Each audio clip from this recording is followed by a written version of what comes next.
Hello tankers and tankettes, welcome to another vehicle preview. I've actually got one more to do as well because I've done the Lo Yang recently. I'm doing this today and then I've got the Anshan to come after this sometime in the following week.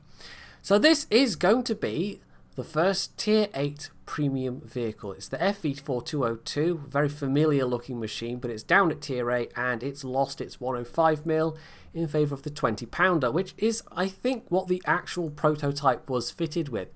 You can actually go and see this thing at Bovington Tank Museum, although it's in rather a sorry state. The gun is kind of sitting in the turret, but it's not actually attached to the tank. It looks a little bit sorry for itself, but at least it's in the conservation hall. It's out of the elements, which there are a couple of the more sad-looking hulks that are obviously a low priority are just outside, including the Churchill gun carrier. Anyway, what is it? What does it do? Well, you've probably watched some of these videos already, and you'll know it's terrible. And I'm actually going to discuss a little bit in this video why it is terrible and why Wargaming have made it this way. It basically comes down to this gun. Now, before I continue, I'm going to point out there are actually 3 really good things about this, and one of them is the gun. It's got the 3rd best penetration of any tier 8 premium, if I'm figuring correctly. Only the Lerva and the T-34 have better. Everything else is worse. So it's the 20 pounder gun with 226 and I think 230 average damage. Although the downside of that for a premium vehicle is the ammo is really expensive for the amount of damage you do. So that's an immediate strike right there. The fact that it has this gun with the really expensive British 20 pounder ammo. So yeah, it's about 2.5, 3 times the cost of the normal the 90mm ammo that a lot of the premiums use, with, you know, slightly more damage. So yeah, that's not good. But anyway, we are talking about good things though. The other really good thing about this is its gun depression. It gets minus 10 degrees, which is pretty damn useful. And when you're at that minus 10, your armor's actually reasonably effective. You can get some good ricochet angles on the turret especially. But there are, of course, some maps where that just doesn't matter. Now, the third thing, and really the last thing, is that the view range is actually pretty decent. It's got a base view range of 390, so you can either put optics on it and really boost it out, or if you've got a good crew, you might even want to put on ventilation. And actually, one of the games you're going to see, I had optics, and the other game I had ventilation. I think it was the first game I had optics, and the second will be vents. And you might be wondering why I was using vents. Well, the account, the nature of the account that Wargaming give us is that it has a lot of free XP, and you can put that free XP on the crew. And I'll actually flash up on the screen, like the last time I reviewed one of these, the Muts, what crew skills I was using. And I didn't have Brothers in Arms, but I did use the kind of crew skills that I would have on my British crew, or at least going by memory, you know, offhand. I didn't go and check on my regular account. So why is this thing being pooped on by, well, everybody? There's a variety of reasons. One is that it's slow. It does 35 kph. It doesn't have a particularly good power to weight ratio, so it doesn't even get to that 35 very quickly. And for a lot of people, that alone would be a really good reason not to buy this. It's slower even than the Centurion. And in fact, you know what? We'll bring up the Centurion as the reference tank if I can find it. So we can see by all the little red arrows that this is worse than the Centurion in nearly every regard, except in terms of firepower. You can see, well, there's a lot of stuff that's just this little equals mark. So it's actually got an identical DPM to the Centurion. So that's a thing to be aware of. The Centurion's DPM, the Centurion 1, is not great. It's at the low end of tier 8. But that's because it's got a good gun. And we keep coming back to that gun. And I think that's the reason why the rest of this is just so completely lackluster, because it's really good penetration for a tier 8 medium. And so therefore, by Wargaming's way of thinking, it therefore has to have terrible everything else.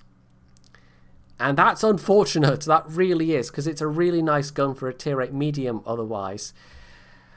So if we actually look at the gun handling stats, it's red almost uniformly across the board, apart from this one, which is slightly better. It's got a little bit better dispersion when it's full speed on the move than the Centurion 1, but in every other regard it's quite bad, and in some regards it's very significantly worse. And this is probably one of the worst. When you're turning the tank around, when you're turning the turret around as well, it is very bad compared to a lot of other tanks, and it's noticeably so. So even though the aim time, which is on the low side, it's a base of 2.6 seconds, with 100% crew, as you can see, it's just about 2.5 seconds. That's still on the low side for a tier 8 medium, but it would be livable with. And the accuracy likewise is, I think the base is 3.5 with 100% crew. As you can see there, it's displayed about 3.3-ish. So again, not great, but that would be livable with. But it's these dispersion stats that absolutely kill it. You would think that it's, because it's so slow, it's heavy tank slow. I mean, you know, fast heavy tank, but still heavy tank slow. You would think by all sane logic that would mean the gun handling would be really good.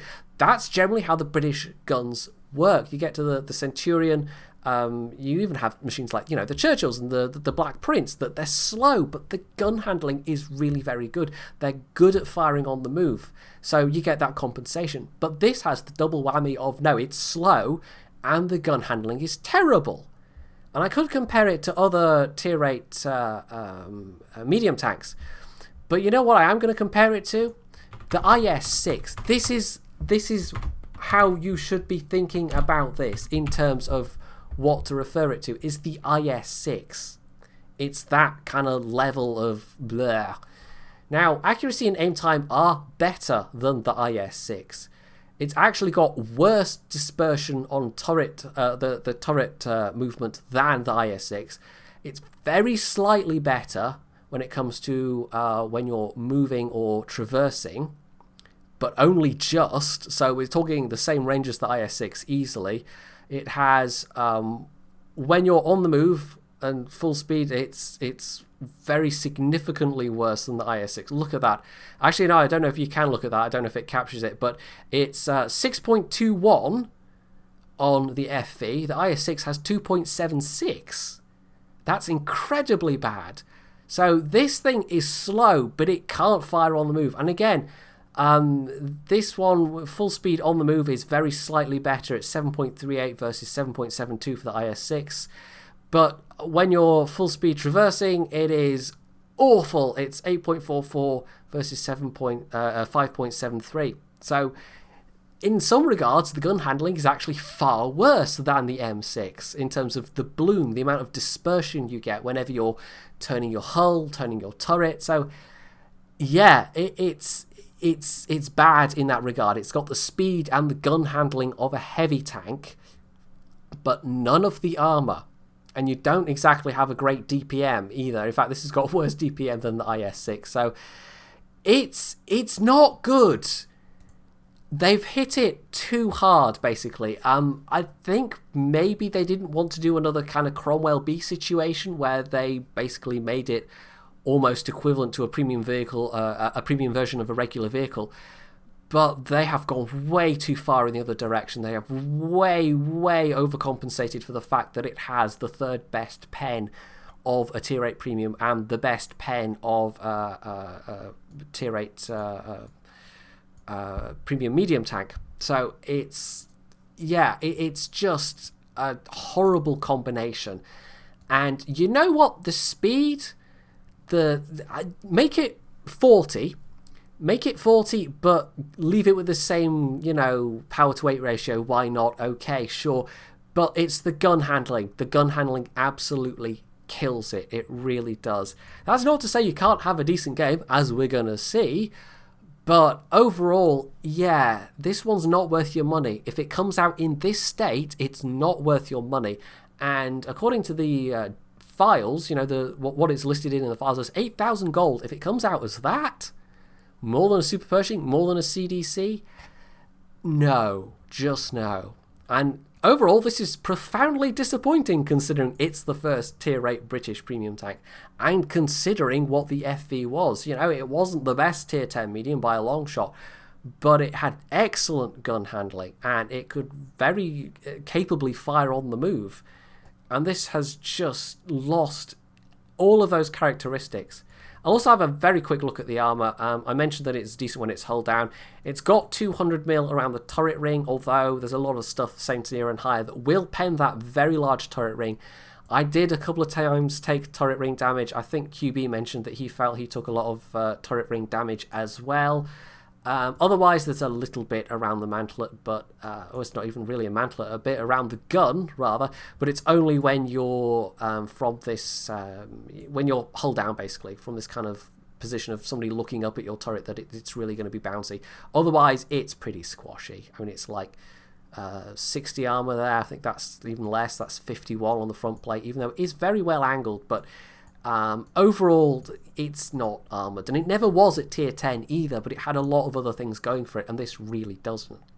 So I mentioned the price. There will on EU be a set of missions to grind this out. On NA they had some kind of tremendous screw up. I think they announced it basically early, and then by that point, well, they were just basically obligated to follow through with that, and basically if you had the FV, you got one of these for free. So yeah, unfortunately on EU we don't get that. If you fancy putting in the time for the missions, then sure, it's a free tier 8 premium tank, a terrible one to be sure, but you could just sell it for a lot of credits and get a free garage slot. So maybe on that basis it'll be worth it. I mean, the missions themselves will probably bring you a bunch of credits and whatever. But yeah, as I said, if it comes out in this state, do not buy it. Avoid it by a country mile. It is, as it stands, by far the worst of the tier 8 premiums. Easily. So, well, the medium ones anyway. So let's go on to some gameplay. That's enough talking about this. And we'll actually see what it can do when it's given very favourable circumstances to work with. So, first game, this is the one with optics, I believe. And as you can see, top tier. I think the next one's going to be top tier as well. So, it was good matchmaking. I mean, that's one of the recipes for success in a tank like this, is being top tier. I had a couple of games where it was tier 9 and 10. For the most part, I seemed to be getting very lucky with the matchmaking when I was playing this thing. In tier 9 and 10, it is 100% a pure support machine. You actually have to play it like a turreted tank destroyer almost. You have to sit back, well back, and use your somewhat accurate gun to try and help out, because you do have enough pen for that kind of thing at least. Now this is a really good map for really any tank with good gun depression. In fact, this has got great gun depression, so this is a nice position, and I've actually managed to get a bit of damage out already. But as I noted, the shell costs for the actual damage you do, it's really expensive. It's 680 credits, and most of the 90mm shells, which do more damage, 10 more damage per shell on average, actually cost 240 credits per shell. So it's a real disparity, and if you want something that's going to make you money, that extra ammo cost is really going to work against you. Now, I don't know if maybe they have tweaked the profitability of the tank to take that into account. I have no information on that. It's the kind of thing Wargaming might do, considering the damage per shell you get on this, but I haven't been told either way. To be fair, I haven't asked either, but it's not the kind of thing that... I've asked similar questions in the past, and it's usually that, that's the kind of thing they can't tell me. So I've had some luck with some of these shots I've taken, because like I said, it's basically heavy tank levels of dispersion. In fact, in some cases, it's worse than heavy tank levels of dispersion. Something like the T-34-3 probably has similar-ish bloom as well. I didn't actually think to compare it to that, but... it's you have to be thinking of it in those kind of big, derpy Russian 122mm levels of bloom. It's that level of badness.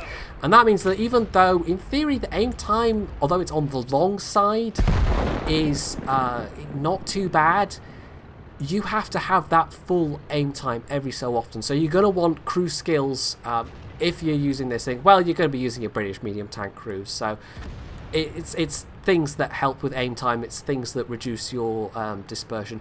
You'll also know, I mean, the power to weight's not great, the forward speed is not great. I'm actually going to have the entirety of the next replay in, so you can get that feel for quite how sluggish this thing is. But the hull traverse also felt pretty lackluster, actually. And it's one of those things that's never really clearly displayed in a lot of places that have the tank stats.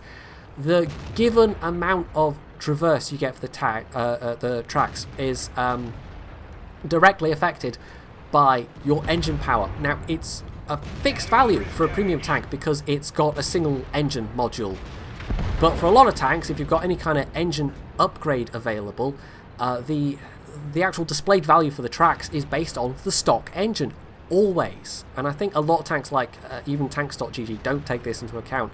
I know that Tank Inspector doesn't. So you actually have to sit down and figure out the calculation, and it's based on the horsepower and the listed track traverse. So a lot of the machines, I mean, the Centurion one's listed as having 44. This is listed as having 40, but the Centurion one's track traverse is going to be a lot better than this. Now, I was trying for the tracking axle shot there on the move. Didn't really work, but at least it penned. But now I've got this guy pinned, basically.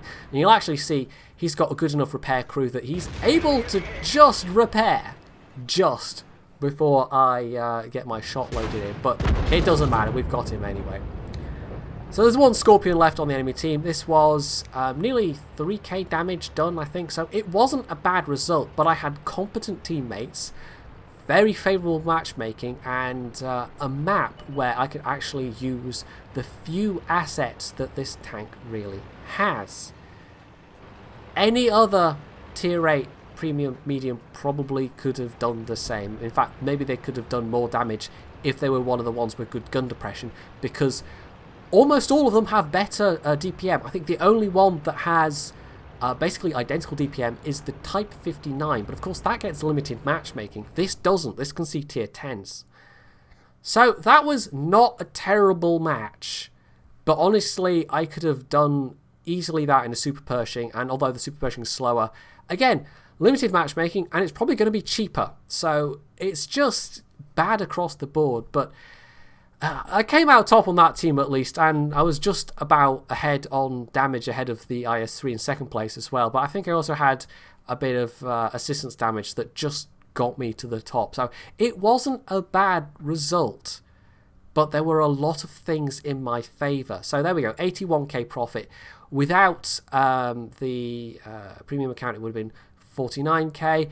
The ammo costs were actually not too bad, so I wonder if they've done something, if they've hidden something with the ammo costs in this, but maybe they've just bumped up the profitability a bit to compensate for that.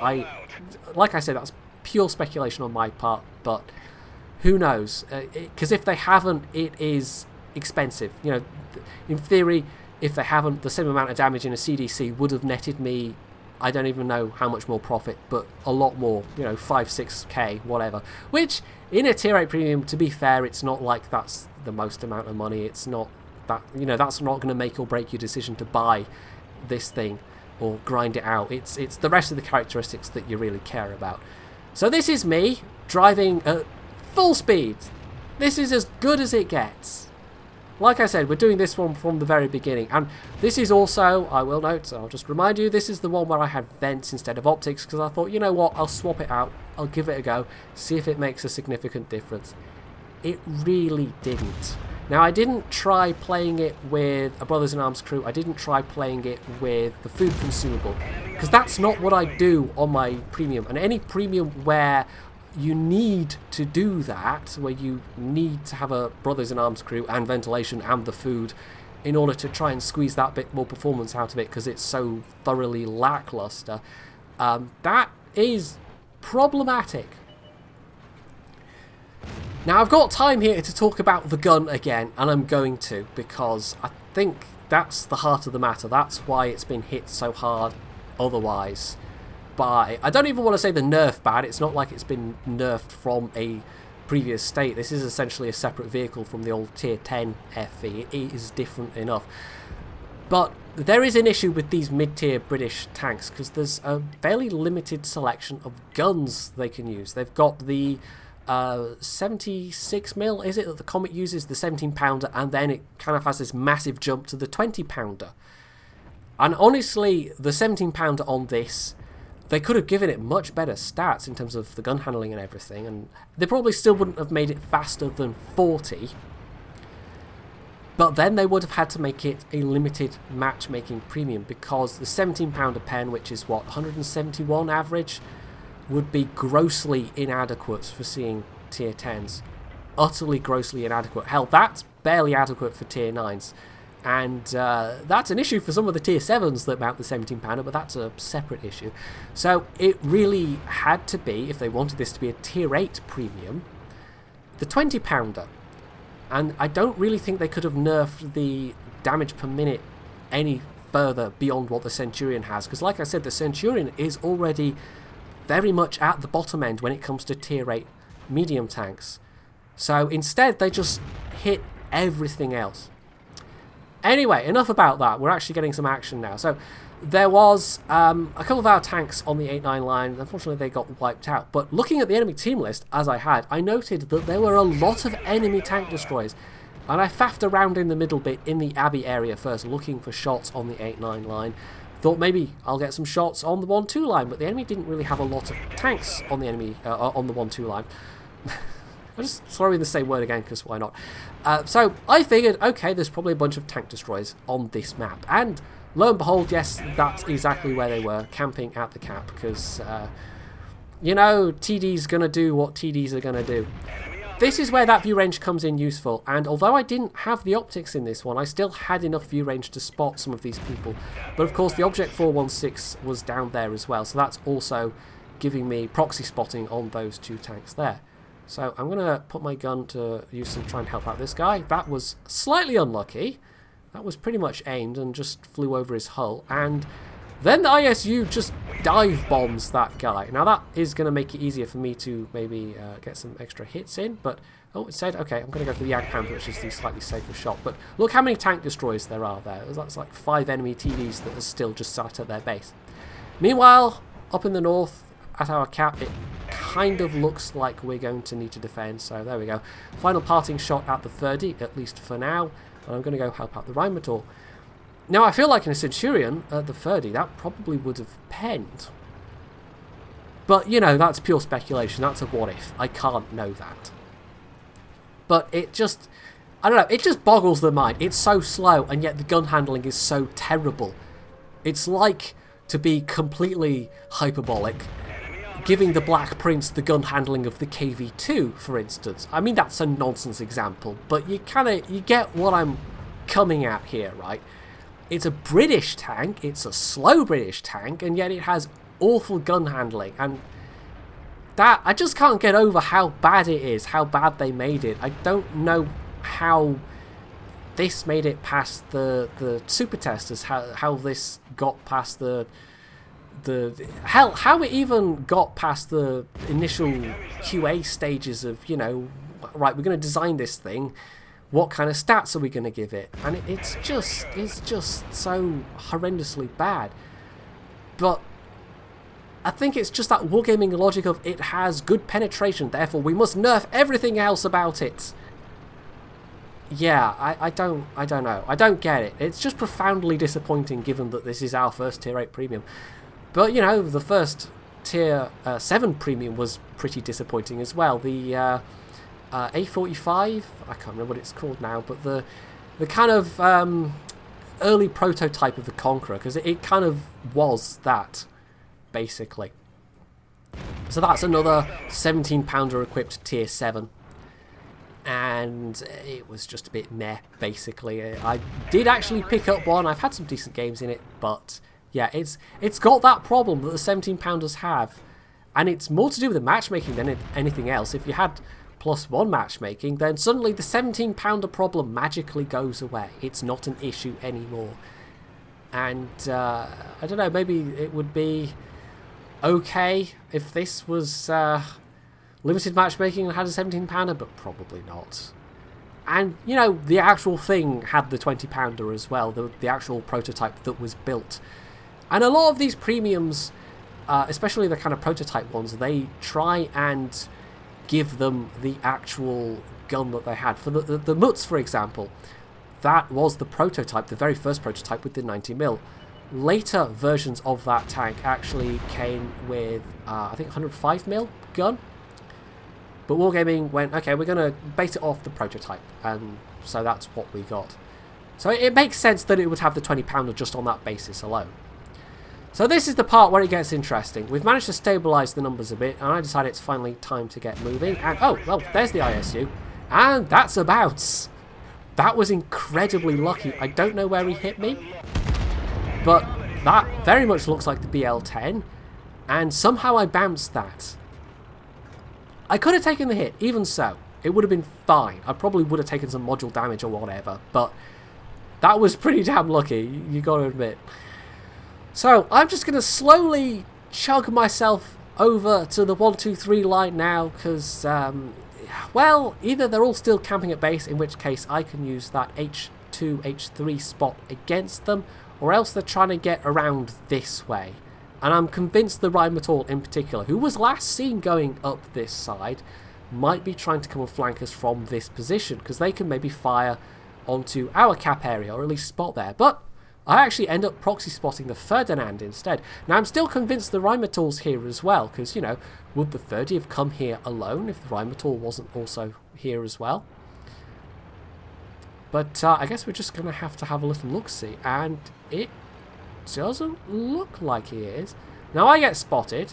The 30 naturally assumes I'm trying to get around him, and this was obviously a thought in my mind as well. You know, if I can't find the Rheinmetall, then I can just get behind the 30. But no, okay, no Rheinmetall, so back to the AP shells, and let's see if we can't put this gun depression to use. Now, I am going to goof here a bit, because there's this lower ground here. I go past, I spot him, and instead of trying to use that low ground, I sort of go up to this little crest instead, pop over, you know, use the gun depression. He's busy turning all the way around, and I'm just auto-aiming. I could have tracked this guy. I could have, and I think I very quickly realised, oh yeah, I could have tracked him. But it's fine, because there's a T-29 coming in this direction as well. We're down to the last 3 tanks at this point. But I have to say, credit to my remaining teammates. Myself, the Rheinmetall, who has a top gun by this point, and the T-29, all played this fairly smart. And it really was the passivity of those remaining tank destroyers that let us do this. So there we go. I finally, you know, my brain caught up with the fact that, hey, look, I can track him. He doesn't have a turret.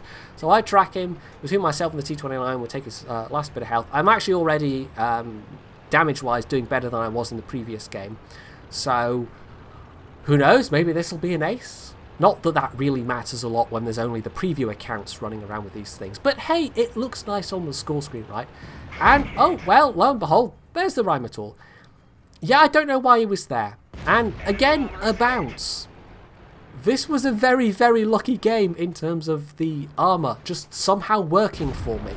I bounced not only an ISU 152, but a Rheinmetall as well. Both of those have pretty good guns. So there we go, it was an ace. I actually did over 4,000 damage in this one.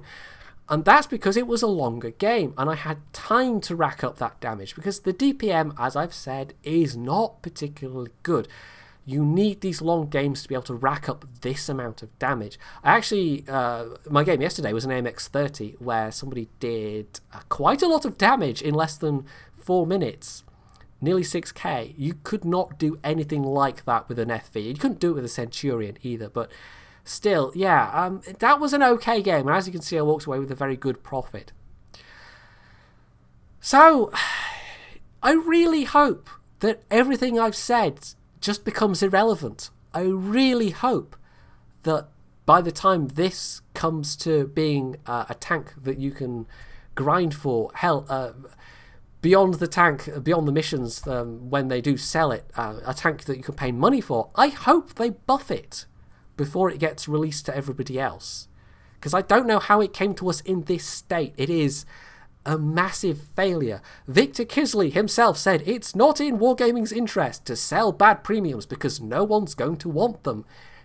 As this is, no one's going to want it because it's just bad. So, yeah, the Mutts, we had, you know, it looked like it was turning around a bit. We've had some decent premiums recently, but this is not one of them. This is not one of them by any stretch of the imagination. So there you have it, the FV in its new incarnation. Very disappointing. I can't see it not being buffed at some point in the future, even if it's not before it's like the missions and it being on sale.